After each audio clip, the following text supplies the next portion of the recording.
చల్లారిపోయి చూడుగా చూడు చూడు పట్టుకొని చూడు గ్లాస్ ఇదిగో చూడు చాలా చల్లగా ఉన్నాయి. పట్టుకొని చూడు పట్టుకొని చూడు పట్టుకో. చల్లారిపోయి కదా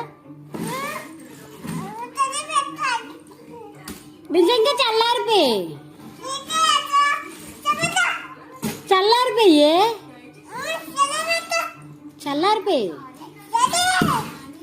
పట్టుకుంటే కాదు అలా కాదే విను గగన ఒకసారి చూడు. పట్టుకుంటే కాలేదు కదా నువ్వు పట్టుకుంటే. తాగి చూడు ఫస్ట్ రా ఇలాగా. ఏంటి మళ్ళీ చెప్పు